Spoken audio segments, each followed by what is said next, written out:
Bueno, muy bien. Vamos a continuar con la segunda parte de lo que hablamos esta mañana. Ahora toca hablar, después de haber visto el problema de Dios y lo que es la respuesta del ateísmo, cuáles son los fundamentos que tenemos, aquellos que sostenemos, creemos que Dios existe. A eso se lo llama teísmo, como opuesto al ateísmo. Vamos a hacer tres partes como esta mañana.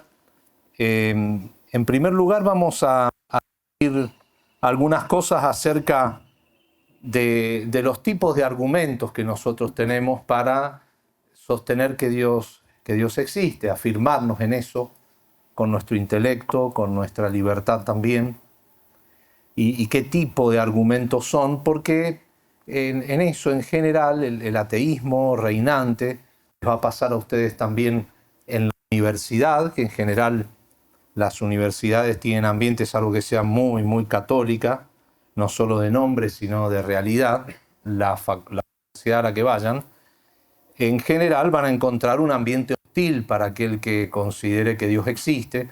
Más bien todo es propenso al ateísmo por esta cultura que decíamos que se ha generado y que en gran parte se ha engendrado en el mundo universitario. Es decir, esa filosofía se fue haciendo cultura en las distintas disciplinas. Nosotros dijimos que el ateísmo de alguna manera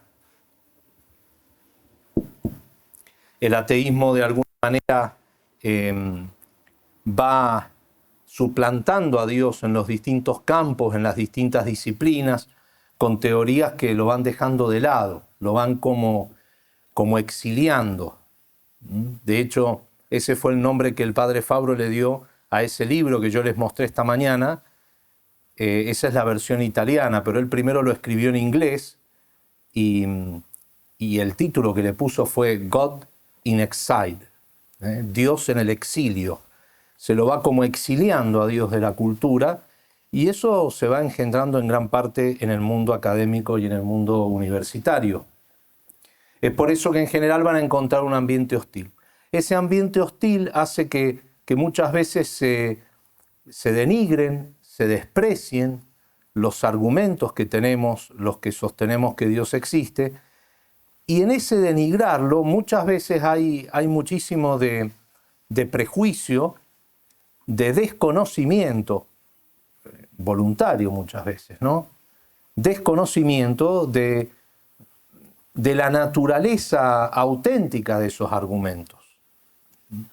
Vamos a ver, no todos los argumentos son de fe, pero ha sucedido algo en el campo también universitario con lo que es las distintas ciencias, que hace que haya un desprecio por esos argumentos como que no son probativos, y lo tratan justamente de exiliar del mundo universitario porque no serían racionales, no serían científicos, serían del ámbito de la opinión privada, nunca compartibles por una comunidad científica, sino todo del orden de las emociones individuales, personales.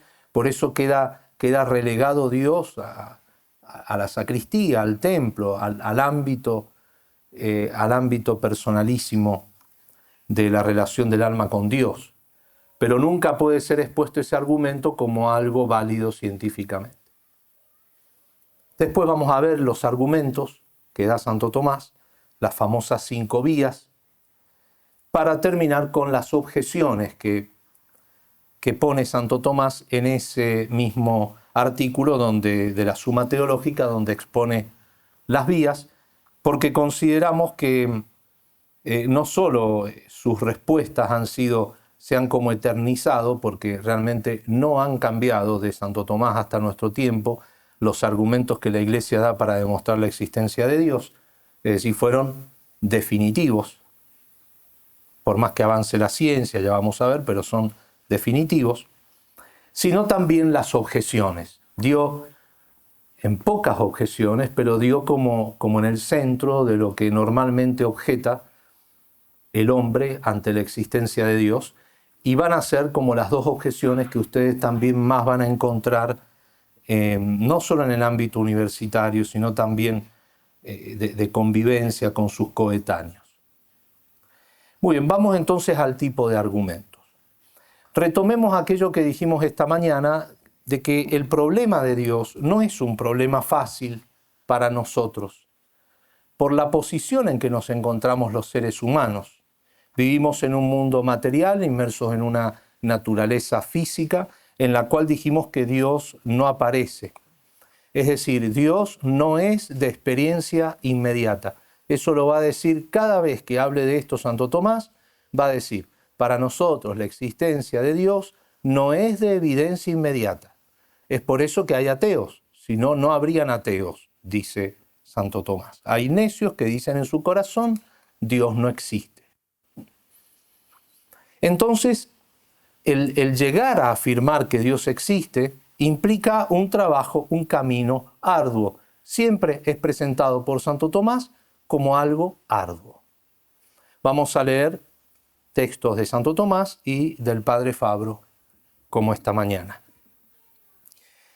Dice el Padre Fabro, comentando lo que Santo Tomás dice en el inicio de la Suma Teológica, donde él dice que es necesario, además de una ciencia filosófica con la sola luz de la razón, hace falta también una ciencia sacra que se funde en la fe. Y es como que abre el panorama a estas dos alas del espíritu de las que habla Juan Pablo II, que son la sola razón y la fe, que van a ser como las dos alas que vamos a tener para elevarnos hasta Dios. Dice él, Padre Fabro, es un viaje o trayecto a través de un mar lleno de escollos. Y es el mismo Santo Tomás, al presentar la doble vía de la razón y de la fe, a poner en aviso de esto. Primero él traza los impedimentos que la masa encuentra en el conocimiento de Dios. Algunos por la complexión defectuosa, ¿sí? Algunos por cortos, es decir, no todos son súper inteligentes.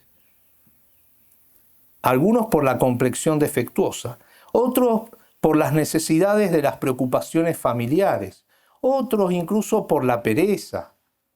Pero también aquellos que tienen la capacidad para alcanzar el objetivo, como son justamente los filósofos, dice Santo Tomás, que a duras penas llegarían después de mucho tiempo, y esto a causa de la profundidad de esta verdad, que exige un largo ejercicio del intelecto y particulares dotes.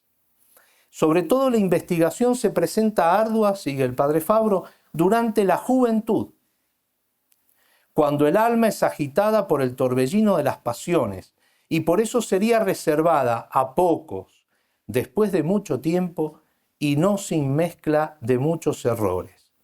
Se agregue a esto la confusión y desorientación de la gente común, incapaz de juzgar las fuerzas de los argumentos, sobre todo cuando ven que aquellos que son especialistas en eso, los sabios, supuestamente, discrepan entre ellos. Unos dicen una cosa, otros otra, y aún los que dicen cosas verdaderas las mezclan siempre con alguna falsedad.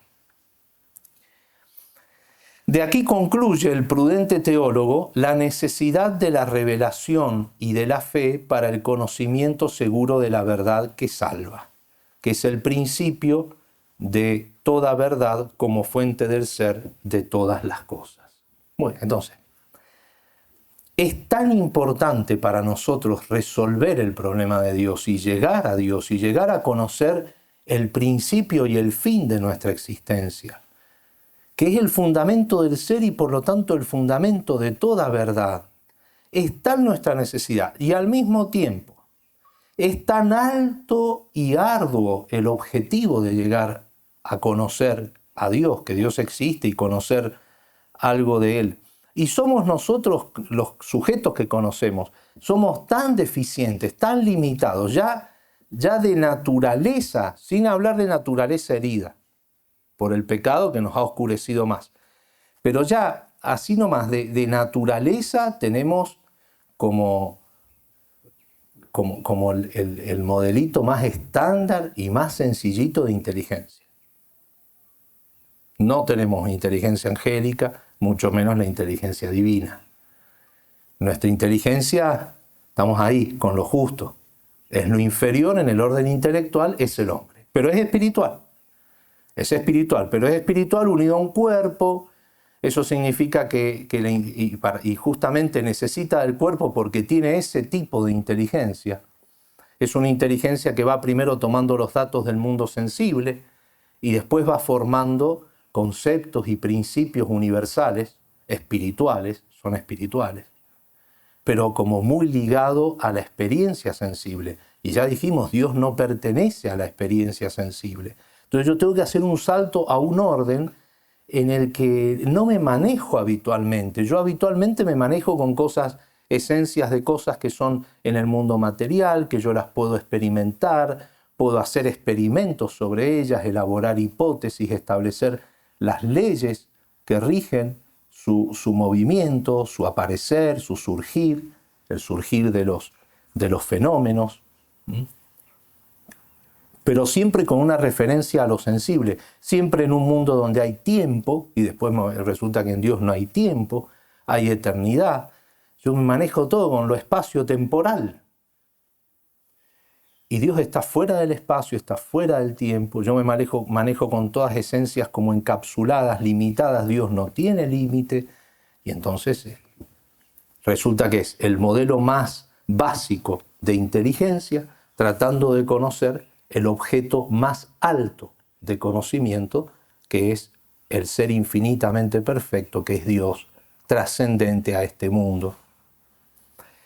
Es por eso que ante esas dificultades, los que llegan, los que aciertan, lo han hecho después de mucho tiempo. De hecho, Santo Tomás hace historias de la filosofía en la que muestra cómo los primeros reducían toda la materia, porque claro, somos sensibles, y así va mostrando cómo va progresando la filosofía en el conocimiento del primer principio de las cosas.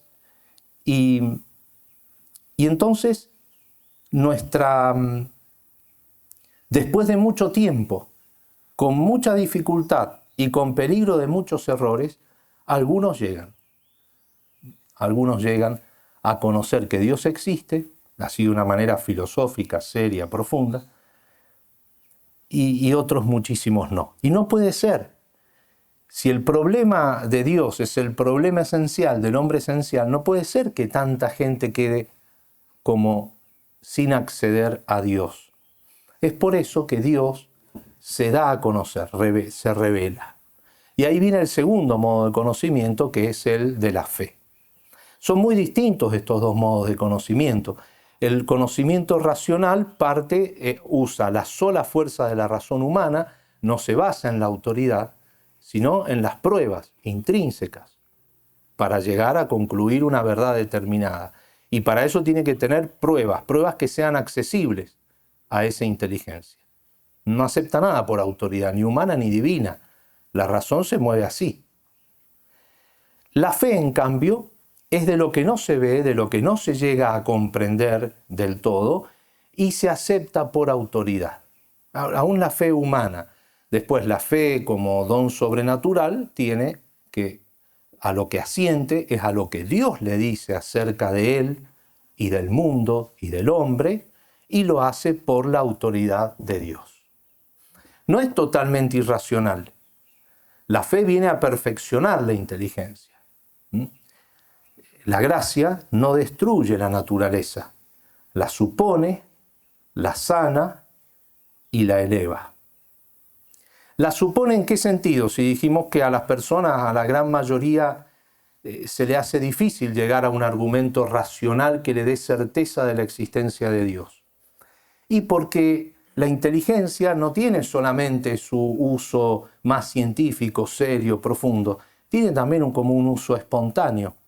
Entonces lo que termina sucediendo, contándolo un poco así existencialmente, con muchas personas que creen y que tienen una relación incluso profundísima, íntima con Dios, pero nunca llegaron a entender del todo los argumentos filosóficos por los que Dios existe, lo que sucede es que a la razón natural le parece, no sabe bien cómo probarlo, pero ve, qué sé yo, la grandeza y la perfección del universo, ve que todas las cosas tienen una causa y tiene que haber una primera causa. sobre todo por ese lado, por lo que va a ser después la segunda y la quinta vía, que son las más accesibles. Pero ni sabe que son la segunda y la quinta vía, simplemente intuye, le resulta súper normal aceptar que tiene que haber un ser superior, por más que no llega a conocer las pruebas para demostrarlo, y eso ya lo abre a conocer a Dios a través de la fe, que es un conocimiento distinto. Es decir, Dios interviene en la historia de los hombres, hace cosas que solo Dios puede hacer, por eso van a ver que siempre la palabra, la revelación de Dios va acompañada del milagro. Cristo empieza a enseñar el Evangelio y hace milagros. Es decir, el milagro, que es la suspensión por una fuerza sobrenatural de las leyes de la naturaleza, solo Dios lo puede hacer. Entonces hay como un signo de que ahí hay un ser superior, que es Dios, que tiene dominio sobre la naturaleza, y entonces yo le creo a lo que me dice, a la revelación, a lo que Él me dice, por la autoridad de Dios. Igualmente, hace falta la ayuda de la gracia. No es simplemente, los fariseos también vieron los milagros de Jesús y no creyeron en Él. Tiene que estar la docilidad a la acción de la gracia. Pero bueno, conocer estos dos modos de conocimiento y saber que Dios, en su bondad, para que podamos entrar en relación con Él, nos ha dado también el don de la fe y de la revelación. Para que sobre todo no se desanimen mucho si no entienden los argumentos que vamos a ver ahora. Muy bien. Entonces, los argumentos que nosotros vamos a ver ahora son más bien los argumentos filosóficos. Son filosóficos. Y aquí es necesario hacer como una especie de paréntesis explicativo de algo que a ustedes les va a suceder en la universidad. Y es a qué se le aplica el nombre de conocimiento racional y científico. Es como que hay una serie de reducciones que están muy bien explicadas en la historia de la filosofía. En esto tuvo muchísimo que ver un filósofo alemán que se llamaba Immanuel Kant, de finales del siglo XVIII, principios del siglo XIX.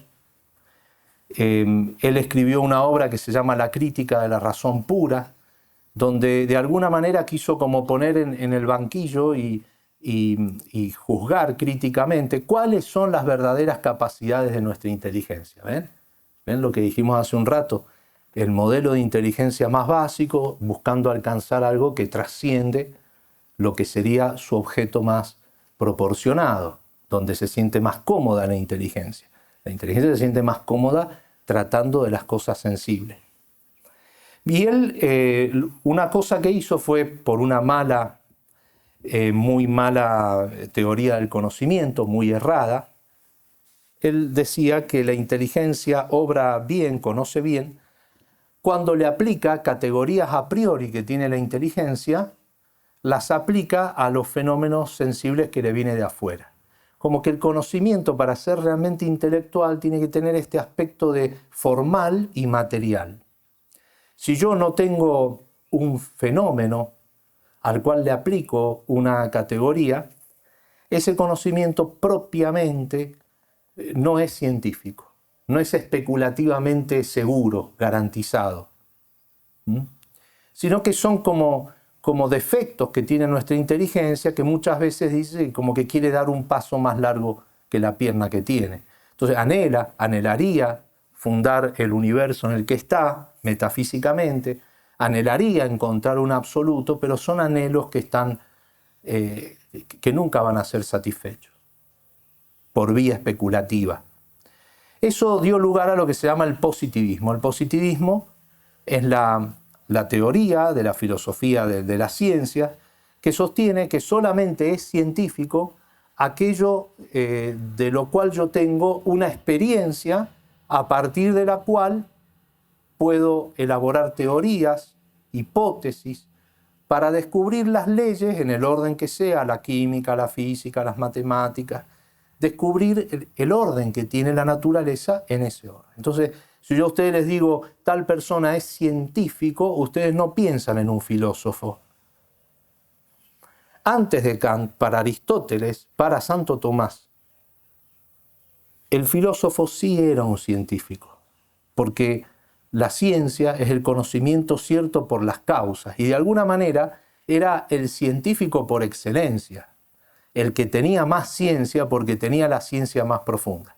Después de Kant, solo es científico ese tipo de ciencias que son físico-matemáticas, las llamadas ciencias duras, que se pueden regir según este método.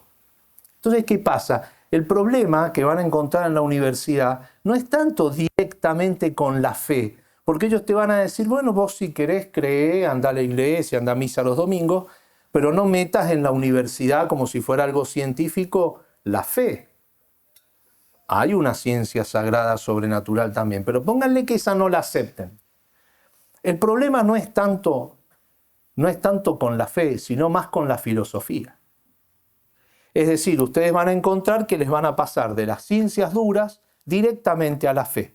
Y entre medio hay algo que es racional también, que es ciencia y que es la filosofía. Más concretamente, lo que nos ocupa acá, la parte de la filosofía, que es la metafísica. La metafísica es la parte más profunda de la filosofía. La filosofía es la ciencia que busca explicar toda la realidad por sus causas primeras con la sola luz de la razón natural. Pero para eso tiene que trascender el mundo sensible. Y Kant decía que el intelecto no puede, con seguridad científica, racional, trascender el mundo sensible. Es un límite. Santo Tomás va a decir algo que suena parecido. Estamos muy condicionados por nuestro estar sujetos a la experiencia sensible, pero a partir de lo sensible, en lo sensible, nosotros podemos conocer las leyes generales del ser y aplicando las leyes generales del ser, dar un salto a un mundo que no es sensible, que es justamente la realidad de Dios, distinto de este mundo. ¿Ven? Entonces hay como una restricción de lo racional y lo científico solo a un tipo de ciencias. La filosofía ha quedado reducida, como relegada, junto con otras que son llamadas ciencias del espíritu, a un tipo de ciencia donde parecería que reina el relativismo. Todo es relativo, todo es opinión, es lo que a vos te parece. Entonces el principal problema que van a encontrar en la universidad no es solo contra la fe, sino que ellos no entienden que nosotros podemos tener argumentos filosóficos, metafísicos, racionales, para sostener que tiene que existir un ser superior como Dios, que no tienen que ver con la fe. Ellos inmediatamente te alinean con la fe, que no hay ningún problema, pero digamos la verdad de las cosas. Entonces vos tenés las ciencias experimentales, después vos tenés la filosofía, todo eso todavía es del orden racional, y después como algo distinto, la fe. Inmediatamente, apenas ustedes hablen de Dios, les van a decir que es algo del orden de la fe. Y ustedes tienen que saber dar los argumentos racionales para decir, no es nada más del orden de la fe. Es algo a lo cual puede llegar cualquier persona, incluso que no sea católica, que no tenga fe. Basta que sea sincera y pensante. Muy bien, hecha esta aclaración, entonces nosotros vamos a afrontar argumentos arduos, difíciles, pero que son metafísicos.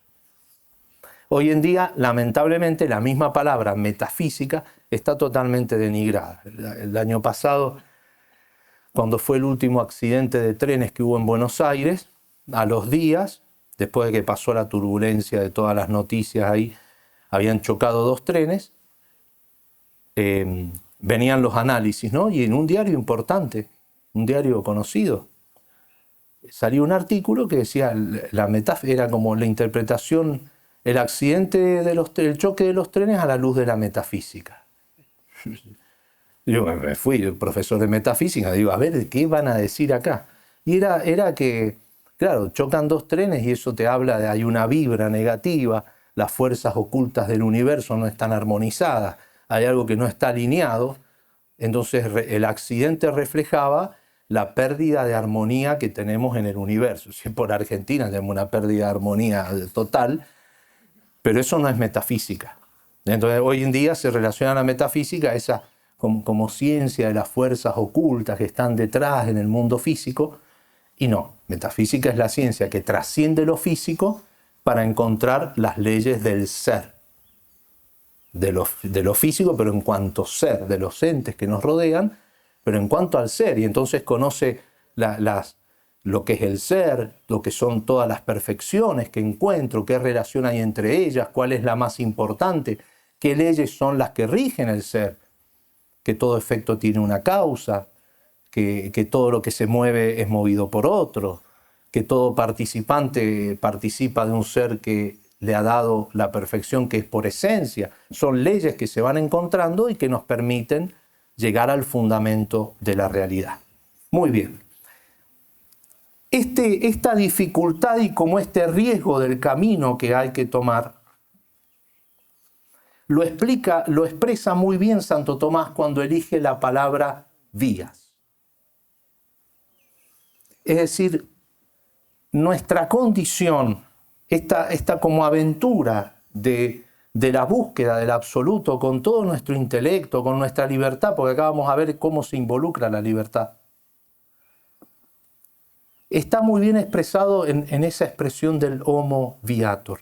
Nuestra condición, es decir, el problema de Dios no es para los que están en el cielo viendo a Dios, es para los que estamos en la tierra en estado de viadores.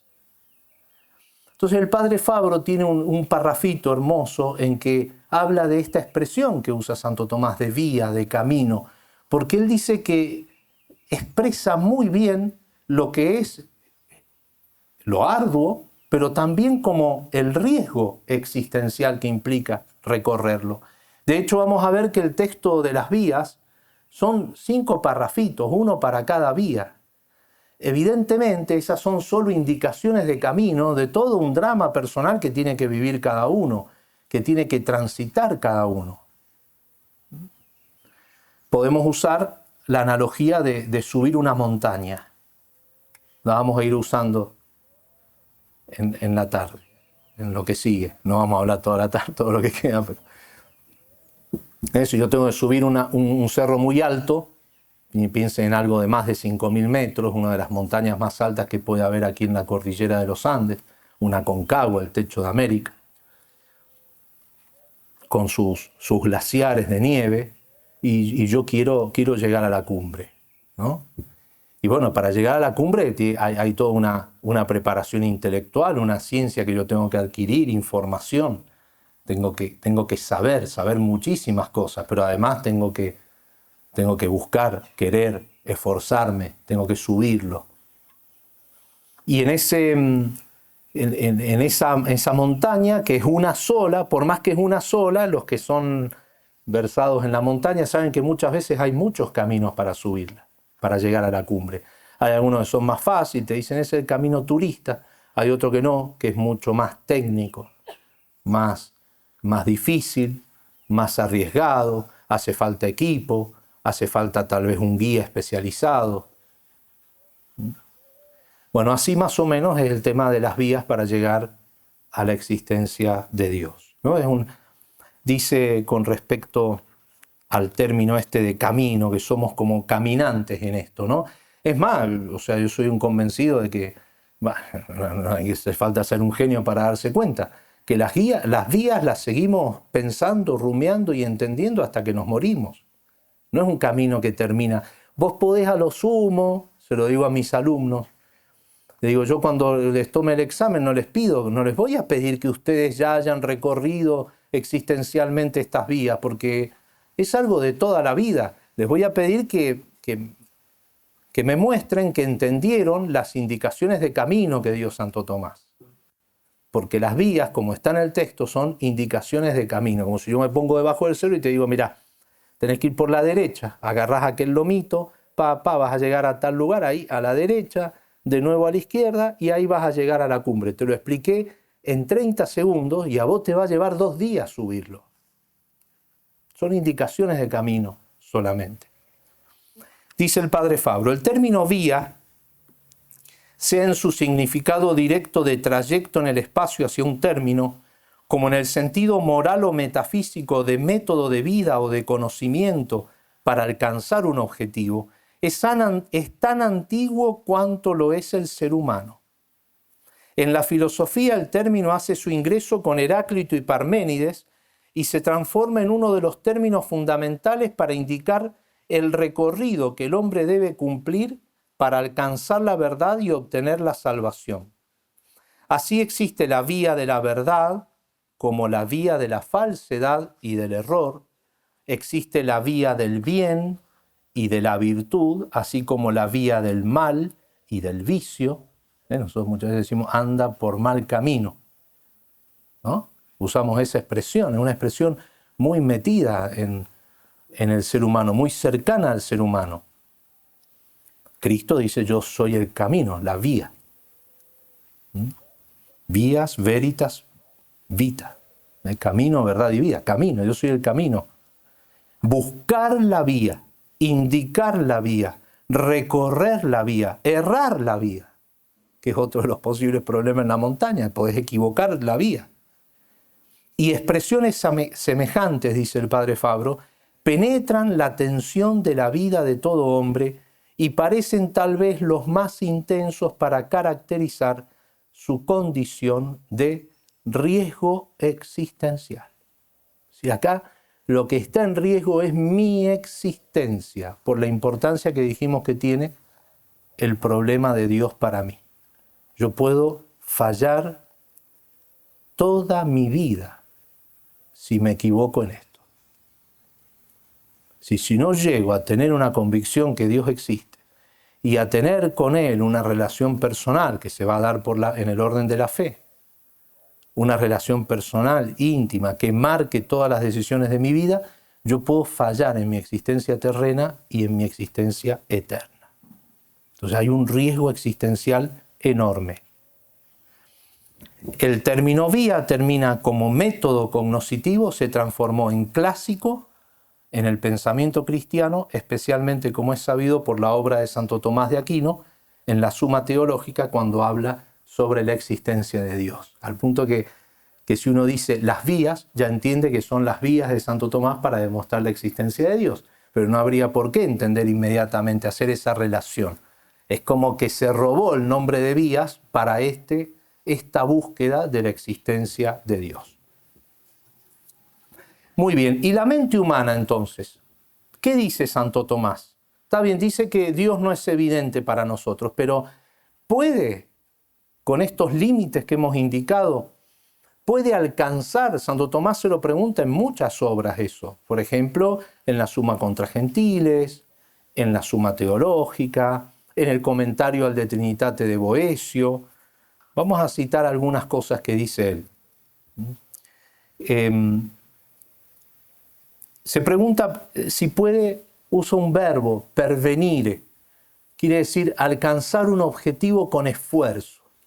Entonces, por más que sea arduo, ¿puede alcanzar la inteligencia humana con sus solas fuerzas a Dios? Suma contra Gentiles. Dice, si pues el entendimiento humano se apodera de la sustancia de una cosa, de la piedra, por ejemplo, o del triángulo, nada habrá inteligible en ella que exceda la capacidad de la razón humana. Nada hay de inteligible en una cosa que nos rodea que exceda nuestra capacidad. Lo puedo conocer. Pero esto no es igual con Dios. ¿Dice? Porque el entendimiento humano no puede llegar naturalmente hasta su sustancia, ya que el conocimiento en esta vida tiene su origen en los sentidos, y por lo tanto lo que no cae bajo la actuación de los sentidos tiene imposibilidad de ser aprendido por el entendimiento humano, sino solamente en tanto fuese deducido de lo sensible. Es decir, si yo encuentro en lo sensible algo por lo cual yo deduzco que tiene que existir Dios, que va a ser el método que él va a seguir en las vías. Mas los seres sensibles no contienen virtud suficiente para conducirnos a ver en ellos lo que es la sustancia divina, pues son efectos inadecuados a la virtud de la causa. Es decir, si Dios es Dios y las cosas han sido hechas por Él, tiene que haber una distancia infinita entre las cosas y Dios.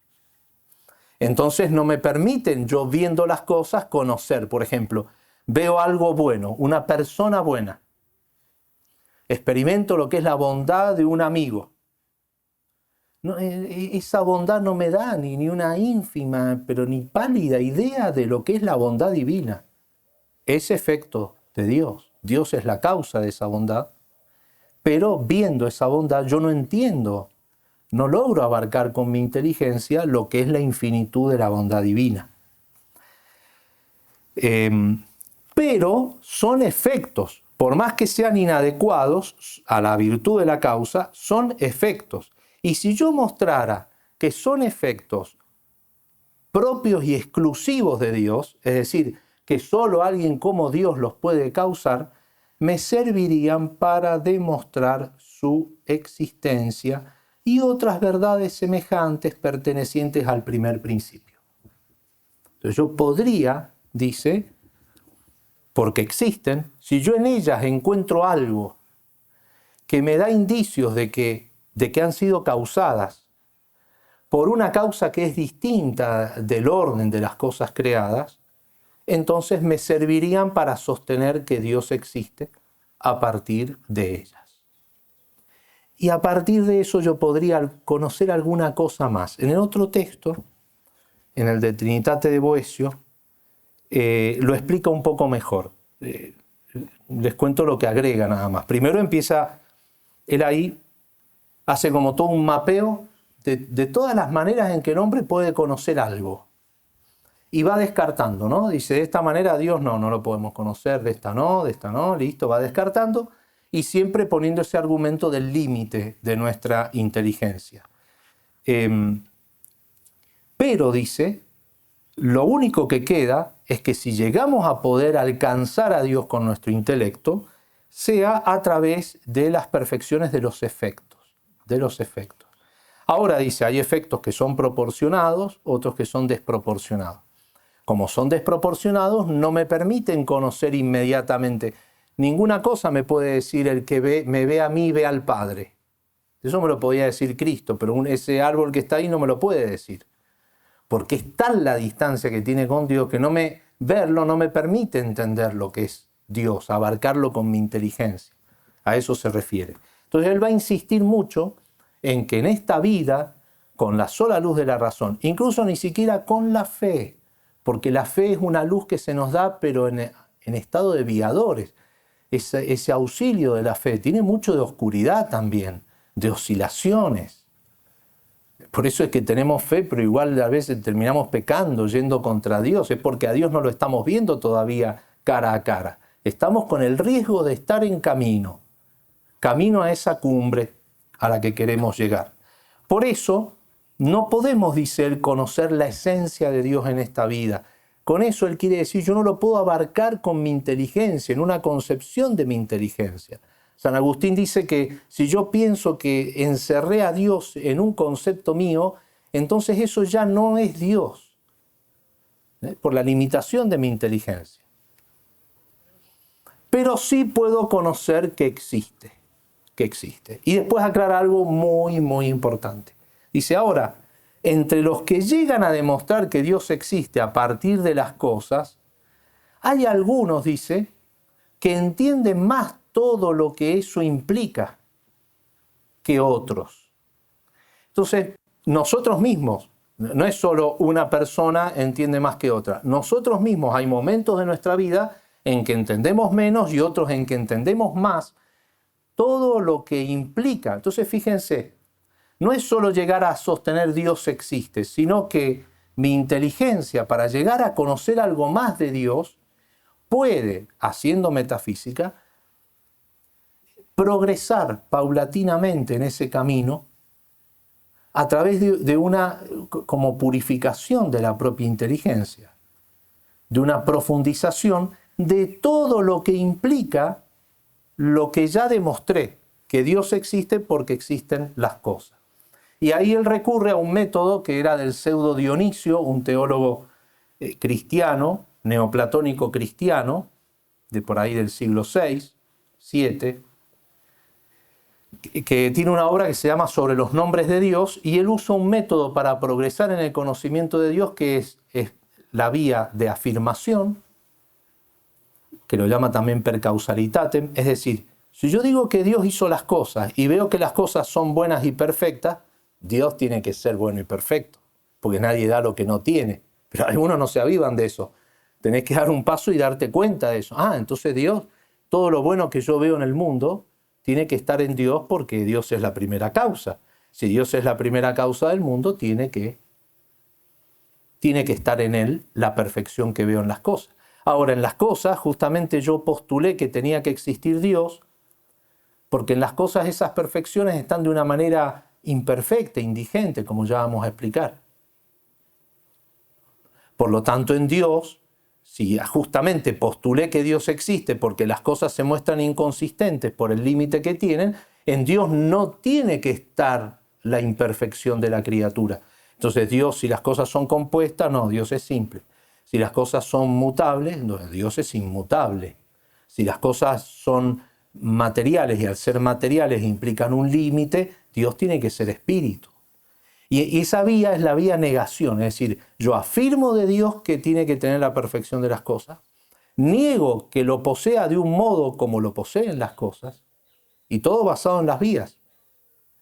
Y después lo tengo que como sublimar a un nivel eminente, porque viendo que hay perfecciones altísimas en el orden creado y que en Dios están en grado sumo, entonces tengo que tratar de concebir eso de otra manera. Por ejemplo, la misma bondad del amigo. A veces te puede fallar un amigo, Dios no te falla.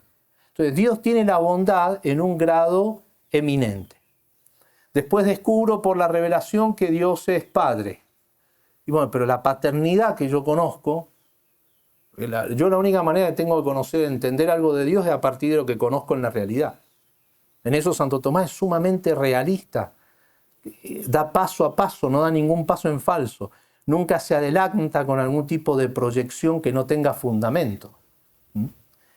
Pero claro, para que yo entienda la paternidad de Dios, tiene que haber todo un proceso de afirmación, negación y eminencia, para que yo progrese en comprender qué significa la paternidad en Dios, porque no es como la paternidad creada. Es en parte, pero no lo es, porque no tiene límite. Un padre te puede fallar. Dios no te falla. Un padre te puede perdonar muchas veces y alguna vez no perdonarte, un padre terreno. Dios perdona siempre que yo me arrepienta en esta vida y así, ¿no? ¿Eso cuándo? Cuando hemos demostrado ya que Dios existe. Vamos profundizando todo lo que implica que yo haya conocido a Dios como causa de las cosas que sí veo, que sí experimento. Y después dice, la remata así para entender todo lo que tiene en la mente Santo Tomás, dice, y en este progresivo conocimiento de Dios, luego la mente humana recibe una grandísima ayuda cuando su luz natural es corroborada por una nueva iluminación, como es la luz de la fe y los dones del Espíritu Santo, sabiduría, intelecto, ciencia, que le permiten a la mente de elevarse por encima de sí misma en la contemplación, en cuanto puede conocer a Dios que está por encima de todo aquello que ella naturalmente comprende.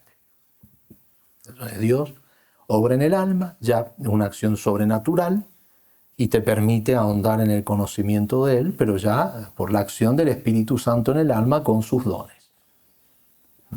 Muy bien. Última, van a ver que una vez que aclaramos todo esto es mucho más fácil lo de las vías. Las vías no las voy a explicar una por una porque ya les voy a mostrar de que algunas tienen su complicación técnica, filosófica. Dijimos que en las subidas a la montaña hay algunas que son más para turistas, otras que son más técnicas. Vamos a ir por el camino turista y vamos a indicar cuáles son las más técnicas y difíciles. Turista igual no es que van con la sombrilla y las ojotas, es difícil, ¿no?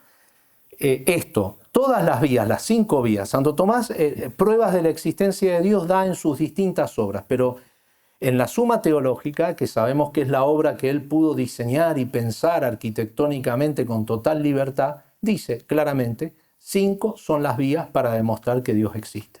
¿Y saben qué? Son 5, ni 3, ni 4, ni 6, son 5. Y han pasado 7 siglos y nadie encontró una sexta. Por más que pensé con la mejor onda, no encontrás una sexta. No porque haya ateísmo, no, con la mejor onda, no. Y si encontrás otra, no es totalmente probativa, no es apodípticamente probativa, o de alguna manera se reduce a alguna de estas 5 vías. Y las 5 te llevan a la cumbre independientemente, como 5 caminos distintos, vetas distintas por las que vos podés subir a la cumbre de un cerro y que nunca se superponen entre ellas. Son una absoluta genialidad. Bueno, en esas vías, él no parte de una idea que él tiene, de algo que sintió, de una inspiración, sino que parte de datos de experiencia, parte de la realidad, de algo que pueda ser constatable por todos.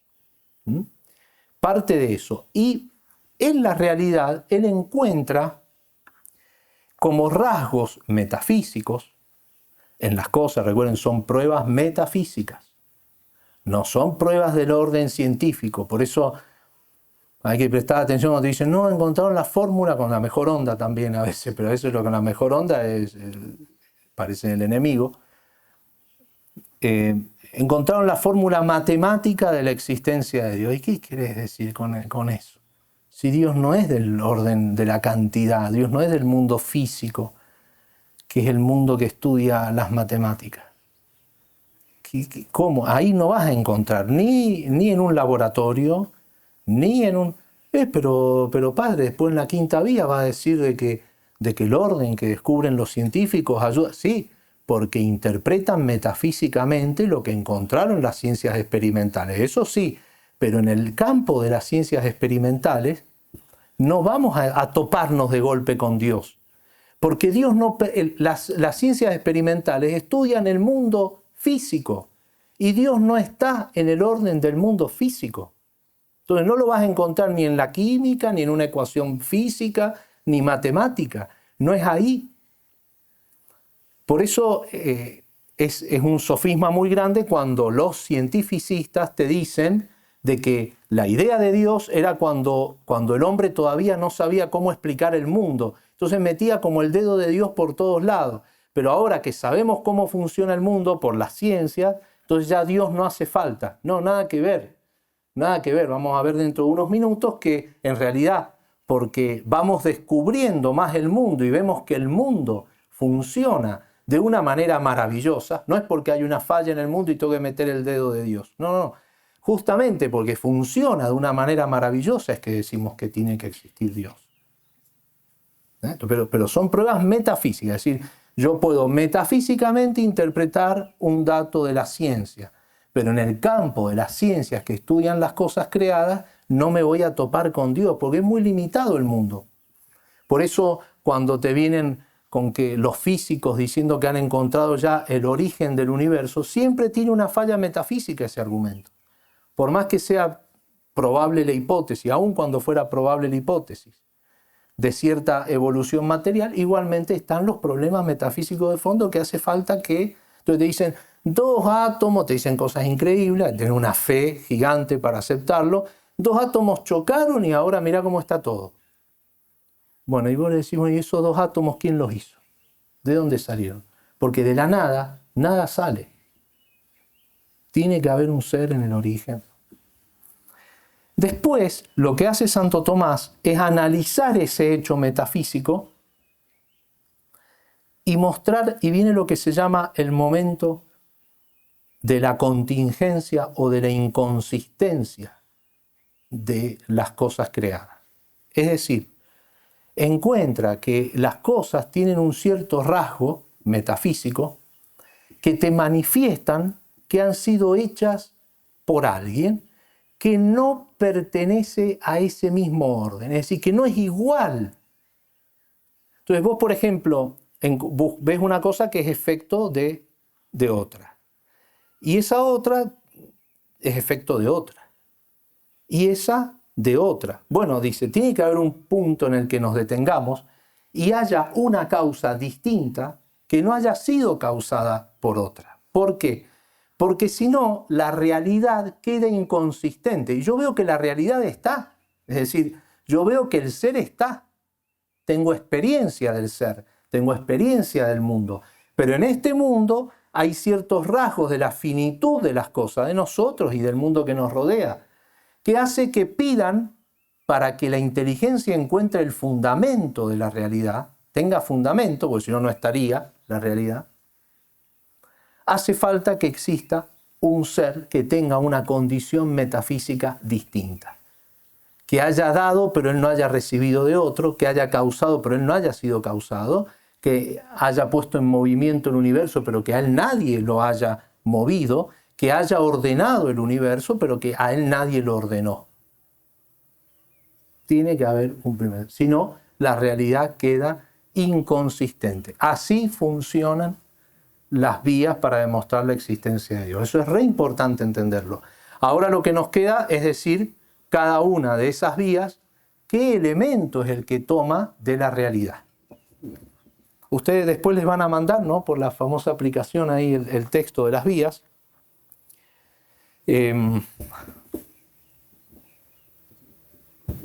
Se está yendo muy largo, ¿no? No importa. Después podemos dejar las objeciones para las preguntas. Simplemente voy a señalar de qué se sirve cada una de las vías. La primera vía es llamada la vía del movimiento. Hace falta entender algunos tecnicismos, por ejemplo, cómo interpreta Aristóteles y Santo Tomás el movimiento. Acá movimiento no es simplemente el movimiento local, como se están moviendo las hojas de los árboles por la brisa, es cualquier paso, se dice, de la potencia al acto. Un paso de la potencia al acto es cuando se produce un paso de un estado de imperfección a un estado de perfección. Calentar el agua para el mate es un paso de la potencia al acto. Aprender algo que yo ignoraba es un paso de la potencia al acto. Aprender a tocar un instrumento musical es un paso de la potencia al acto. De esos movimientos está lleno el universo. Si hay algo, por eso dice Santo Tomás que es como la más evidente, si hay algo que cuando abrimos los ojitos vemos en la realidad, es que hay movimiento, ebullición permanente. Ahora, cuando uno analiza metafísicamente ese movimiento, resulta que todo lo que se mueve siempre es movido por otro. ¿Por qué? Porque nada pasa si el movimiento es un paso de la potencia de no tener a tener, de la potencia al acto, nada pasa de la potencia al acto si no es por un ser en acto. Ahora, si eso es así, eso quiere decir que todo lo que se mueve es movido por otro. Ahora, en esa sucesión de que lo que se movió es movido por otro, yo no puedo prolongarme al infinito. Eso muchas veces lo va a decir, es lo que se llama el segundo grado de la vía. Porque, ¿qué está diciendo con eso? Está diciendo que si yo digo que todo motor fue movido, no me puedo prolongar al infinito en motores movidos. Es como si yo... ¿Vieron cuando se ponen las piezas del dominó y se empuja una y se van volteando unas a otras? Entonces yo voy empiezo de la última y digo, ¿y esta por qué se cayó? Porque la empujó esta. Ah, mira. ¿Y esta por qué se cayó? Porque la empujó esta otra cuando se cayó. Ah, mira. ¿Y esta? Y otra. No puedo ir al infinito. Si voy al infinito, en realidad la cadena queda sin fundamento. Si no hay algo primero, tampoco existe lo intermedio. Por lo tanto, me tengo que detener en un primer motor que tiene que estar en acto puro, porque él no se mueve, que es inmóvil, que es lo que todos llaman Dios, dice Santo Tomás. Voy rápido porque si no. La segunda es una de las más accesibles. La segunda y la quinta son las que yo les aconsejo profundizar y utilizar más tal vez en un diálogo con chicos de su edad, porque es accesible. Es la de las causas eficientes. La causa eficiente es la que produce absolutamente lo hecho, la que produce algo. Por ejemplo, en nuestro caso, nuestros padres. Nuestros padres son la causa eficiente nuestra. Ahora, dice Santo Tomás que en la realidad nosotros vemos que hay como un orden en las causas eficientes. ¿Qué es ese orden en las causas eficientes? Que yo veo que que fue causa de aquel, eficiente de aquel, a su vez él es efecto de otro. Ustedes observen la realidad y van a ver que todo es así. No encuentran un primer principio de las cosas en la realidad. Todo lo que está capacitado para ser causa eficiente de otro, él fue efecto de otra causa eficiente. Y así, pongamos el ejemplo de la naturaleza humana. Entonces a mí me engendraron mis padres, a mis padres, mis abuelos, a mis abuelos, mis bisabuelos, a mis bisabuelos, el tatarabuelo. Yo no puedo ir así al infinito, porque además me doy cuenta que ningún hombre es causa de la humanidad. No puedo ir al infinito, tiene que haber algo primero que causó eficientemente y que él no fue causado. Porque de nuevo, el proceso queda sin fundamento si no hay algo primero que sea de una condición distinta. Porque fíjense, no es algo que es causa de sí mismo, es algo que no es causado, porque nada es causa de sí mismo. Yo no me puedo producir a mí mismo, porque si me tengo que producir es porque no estoy, y si no estoy no me puedo producir. Entonces es un ser que es primera causa incausada. Eso significa que metafísicamente hablando es de otro nivel, de otro orden totalmente distinto a los entes finitos que yo encuentro. La tercera vía lo que toma es una característica de nuestro mundo material. Nosotros demostramos nuestra espiritualidad del alma, pero después todo lo demás que vemos es corpóreo, es material. Las cosas materiales son corruptibles, se generan y se corrompen, aparecen y desaparecen. Acá habría que explicar más, es un poquito más difícil esta, pero lo que dice Santo Tomás es que no puede ser que toda la realidad sea así. No puede ser que yo tomo todos los seres y resulta que todos los seres que yo conozco, los materiales, pues son los que conozco, primero había nada, después aparece, es generado, tiene un segmento de existencia y después de nuevo nada. No puede ser que toda la realidad sea así, que haya nada, una duración contingente temporal y nada. Eso me muestra una insuficiencia. Tiene que haber algo que sea necesario por sí mismo. Les repito, tiene su dificultad esa vía, es una de esas que es con guía, con grampones, con cuerdas, ¿no? Es más complicado, pero cierra perfectamente. Tiene sus tecnicismos, es más difícil, hay que saber algo de metafísica, más de filosofía, pero la cuarta también es difícil. Parte de esto, dice, nosotros vemos que hay perfecciones en las cosas, sobre todo algunas perfecciones, por ejemplo, la bondad, la nobleza, la verdad de las cosas, que se da en grados. En grados. Es decir, no encuentro la bondad suma, la verdad suma, la nobleza suma. Se da según un más y un menos. Y eso, metafísicamente, con un entramado metafísico que tiene su complejidad, pide que lo tengan participado de alguien que es esa perfección por esencia. Es decir, si yo tengo nada más que un poco de inteligencia, un poco de bondad, un poco de belleza o de nobleza, es porque lo tengo recibido de alguien. Y ese tipo de perfecciones piden que haya una fuente suma de la cual yo recibí, de la cual se me participó. Esa es la cuarta vía. Entonces, tercera y cuarta, admito, pendiente, no la hemos explicado a fondo. La primera, más accesible, la segunda es sumamente accesible y esta quinta es la más accesible tal vez de todas, que es la del orden del universo. El orden, si ustedes observan el orden que hay en la naturaleza, tanto orden de la parte al todo como de los medios al fin, en seres que no tienen inteligencia. Los únicos seres que en la realidad vemos que tienen inteligencia es el ser humano. Y nosotros sabemos que nosotros no hicimos la naturaleza. No hicimos la naturaleza nosotros. Y ojo, no personifiquemos la naturaleza. Hoy en el noticiero un intendente de por acá, con todas las inclemencias climáticas que están habiendo, decía, roguemos a la Pachamama que paren un poco las pedradas, digamos, o la naturaleza como una personificación.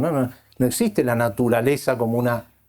No, los únicos seres inteligentes que conocemos somos nosotros, y nosotros lo que hacemos es tratar de entender un poquitito ese orden complejísimo que hay en el microcosmos y en el macrocosmos, porque el orden que hay en una célula, en un átomo, la perfección que hay en la naturaleza. En eso hay escritos hermosísimos, ejemplos hermosísimos. Por ejemplo, en un libro que se llama Dios y su obra, de Rollo Marín, trae un montón de ejemplos del microcosmos y del macrocosmos, del orden que hay en el universo. Es decir, la materia está impregnada de racionalidad, de leyes que apenas el hombre llega a poder entender y que son las que él imita cuando trata de dominar la naturaleza a través de la técnica. Pero el hombre, cuando crea cosas, no está haciendo otra cosa que secundar leyes que encuentra en la naturaleza, leyes que implican un orden, una armonía, una coordinación de las partes en el todo,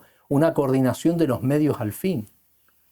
Entonces, en realidad es como una flecha que ha sido dirigida por un arquero. No tienen inteligencia porque obran al modo de la naturaleza. Ven que la naturaleza no tiene libertad. Si tuvieran inteligencia, tendría libertad. No, obra siempre de la misma manera, pero lo mejor para la consecución del fin. Los únicos que metemos la nota falsa somos nosotros, pero porque tenemos libertad. Nosotros somos los únicos que no hacemos lo mejor para alcanzar el fin, porque justamente tenemos libertad.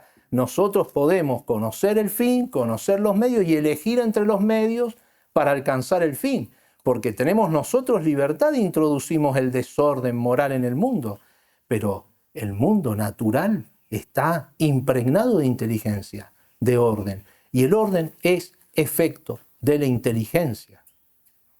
Entonces hay un ser inteligente que es el que hizo la naturaleza, que le imprimió ese orden, y ese es el que todos llaman Dios. Esa prueba es espectacular como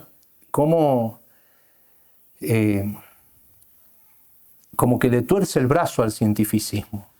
Porque el mundo actual, que es cientificista, se cree que nosotros le tenemos miedo a los avances de la ciencia. Pío XII dio un discurso en 1951 famosísimo, porque creó un revuelo tremendo. Los materialistas marxistas estaban con una vena impresionante, pero él lo que sostenía es: sigan descubriendo cosas, porque detrás de cada nuevo descubrimiento de un científico está Dios esperando detrás de la puerta para revelarse.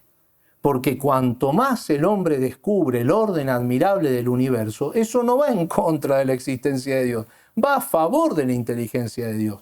Con más razón tiene que haber una inteligencia, un ser superior, que hizo un universo tan perfecto. Todo, ¿eh? El cuerpo humano es una maquinaria perfecta.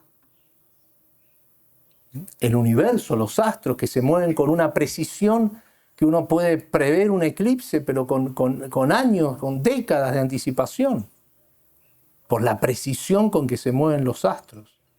Y así, en el microcosmos y en el macrocosmos. Muy bien. Para terminar, lo dejo más para las preguntas. Simplemente les digo esto: las dos objeciones que elige Santo Tomás. Fíjense, muchas veces pone 3, 4 objeciones por cada artículo. Acá pone 2 nada más.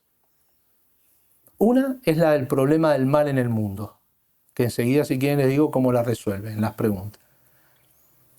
Y la otra, dice, es: ¿para qué poner a Dios si nosotros podemos explicar con las ciencias experimentales todo lo que sucede en el universo? Pues todo lo que sucede en el universo se reduce o a leyes de la naturaleza o a algo que el hombre produjo con su libertad, con su inteligencia. Entonces todo es: ¿lo explico por la naturaleza o lo explico por la libertad humana? ¿Para qué recurrir a Dios? Que es lo que nos dicen también. A Dios lo metés porque no entendés el universo. Y entonces, ¿qué dice él? A lo de la naturaleza, la quinta vía. Sí, pero ¿quién ordenó la naturaleza? No es la diosa naturaleza. ¿Quién la ordenó? ¿Quién le dio esas leyes según las cuales se rige? Y la inteligencia humana le aplica la cuarta vía. La primera y la cuarta. Dice: la inteligencia humana es evidente que ha sido causada. Depende, otro le dio inteligencia, no es la inteligencia. ¿Por qué? Y porque le cuesta conocer la verdad, se tiene que mover para conocer la verdad, es decir, tiene que discurrir, trabajar. Eso te muestra que es una inteligencia que le han dado. No la tiene en grado sumo ella. Entonces, tanto la inteligencia humana como la naturaleza tienen que ser reducidas a un principio superior.